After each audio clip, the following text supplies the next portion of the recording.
Você já sabe como os conteúdos que você estuda no ensino médio vão cair no Enem e em outros vestibulares? Olá, aqui é o professor Gu Oliveira para mais um vídeo de filosofia. Bora? Um filósofo que, pelo menos no estado de São Paulo, ele aparece no currículo escolar no terceiro ano do ensino médio, né? Logo no primeiro ano, a sua reflexão sobre o filosofar espontâneo e o filosofar acadêmico, né? A sua famosa afirmação de que todos os homens são filósofos, é um tema bastante recorrente, né? Bastante importante para a filosofia e que pode ser cobrado sim no Enem ou em outros vestibulares. Bom, eu peguei essa questão, então, que trata do Gramsci, acho que ele ilustra bem o seu pensamento, e você vê que ela cita uma frase muito famosa dele, né, que eu já dei um spoiler no início da aula, né, de que todos os homens são filósofos, tirada do seu livro Cadernos do Cárcere, né, obra que ele escreveu, em grande parte, enquanto ele estava preso, né, porque ele era contra, né, o regime do Mussolini na Itália. Ver o que a questão pede, então, ela cita o Gramsci, então, bom, Antônio Gramsci é considerado um dos grandes filósofos políticos do século XX. No Brasil, sua obra foi amplamente resgatada nos anos 80 e 90 para a reflexão sobre a democracia no país e para a construção de práticas pedagógicas mais críticas. Um dos postulados de Gramsci é o de que todos os homens são filósofos, ainda que a seu modo inconscientemente. Então, quando a gente está no ensino médio, a gente faz uma reflexão, né, sobre essa possibilidade do filosofar espontâneo, que diz respeito àqueles momentos que podem fazer parte da vida de todo ser humano, em níveis, né, talvez distintos, mas todo ser humano pode questionar a sua própria existência, pode refletir sobre o sentido da vida, sobre o que é o bem, sobre o que é a justiça, sobre o que é o belo, sobre o conhecimento, sobre a verdade. Ele difere essa centelha, né, de filosofia que está presente em todos nós, mas salienta que ela é importante, que ela está presente em todos nós, né, embora ela seja diferente de um filosofar acadêmico.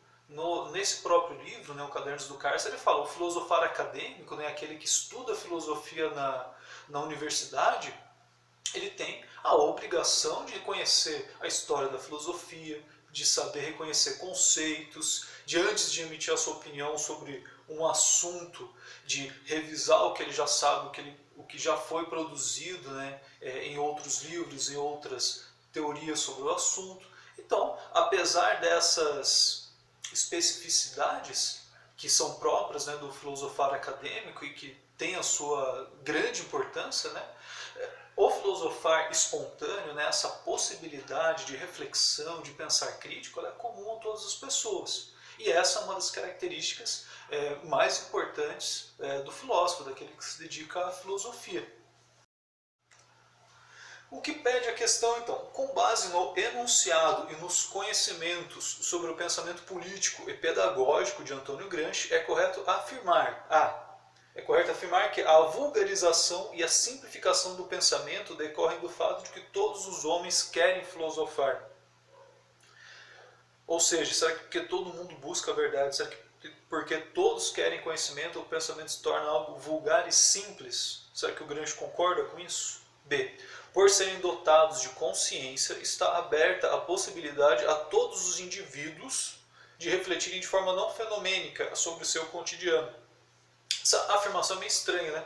Refletir de forma não fenomênica, né? Essa alternativa aqui embaralha a cabeça de muitos dos meus alunos quando eu passo essa questão numa prova.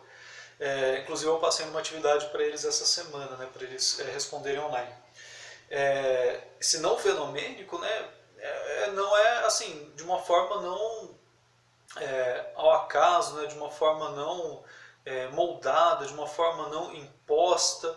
Então, todos os indivíduos podem refletir de forma não fenomênica, né? Ou seja, podem pensar de uma forma sistemática, de uma forma metódica. Todos nós podemos, em algum momento, parar e se colocar em estado de reflexão. C. a filosofia deveria ser a profissão de todos, o que é impossibilitado devido ao fato de certos homens preferirem ocupações mais rentáveis que deem dinheiro e que deem status. Realmente, né, fazer filosofia não dá dinheiro, mas será que o Gramsci concorda com essa ideia de que todos os homens deveriam ser profissionais da filosofia? Será que é esse o objetivo do Gramsci, né, ao escrever essa obra, né, ao escrever essa frase? D. A igualdade entre as classes fundamentais que formam a sociedade capitalista será efetivada quando ricos e pobres passarem a desempenhar o papel de intelectuais. Então, a sociedade capitalista, já que o Gramsci é um filósofo marxista, é sim objeto de reflexão, mas aí vem a pergunta: todo mundo vai ser igual se todo mundo exercer o papel de intelectual? Por exemplo, todo mundo tem possibilidade de ter um canal no YouTube. Se todos os milhões de habitantes que tem o nosso país, se todos nós abrirmos um canal no YouTube e nos tornarmos, né, a partir do momento que nós somos youtubers intelectuais, falarmos sobre tudo, automaticamente todos seremos iguais? Alternativa E. A indiferença em se valer ou não da filosofia decorre do fato de que o senso comum e o senso científico são indistintos. Essa aqui pode matar também muita gente por causa dessa última palavrinha. Senso comum e senso científico são indistintos. Quando duas coisas são distintas, elas são diferentes. Você pode distinguir uma coisa da outra. Agora, quando elas são indistintas, significa que nós não sabemos diferenciá-las, ou pelo menos não fomos capazes ainda, né, de distinguir o que é o senso comum e o senso científico. Será que é isso que atrapalha? Será que é isso que torna a filosofia indiferente, né, para as pessoas? Muito bem, veja lá, qual alternativa você escolheu para responder. Eu já vou me adiantar, né, se você quiser pensar mais um pouquinho, eu pauso o vídeo, mas a alternativa que está correta, né, que não tem nenhuma contradição, é a alternativa D. Por serem dotados de consciência, os homens podem todos filosofar.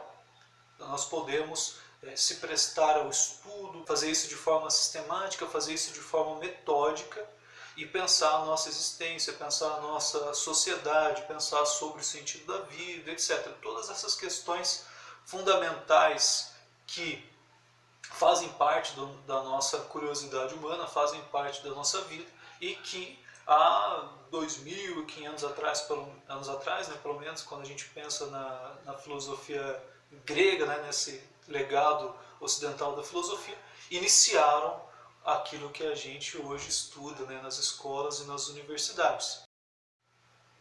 Bom, essa é a dica de hoje. Eu espero que você tenha gostado. Se você quer receber os nossos próximos vídeos, curte o vídeo, se inscreve no canal. Se você tem alguma dúvida ainda sobre o Gramsci ou sobre a questão que a gente leu na aula de hoje, posta aqui nos comentários que a sua dúvida pode se tornar o nosso próximo vídeo. Lembrando que toda segunda-feira a gente está postando lembretes em relação aos vestibulares, né, o Enem principalmente, que já vai começar o processo de inscrição na semana que vem. Na quarta-feira sai uma questão comentada de filosofia ao meio-dia e sexta-feira sai uma videoaula sobre um assunto importante que cai no vestibular. Abraço e beijos!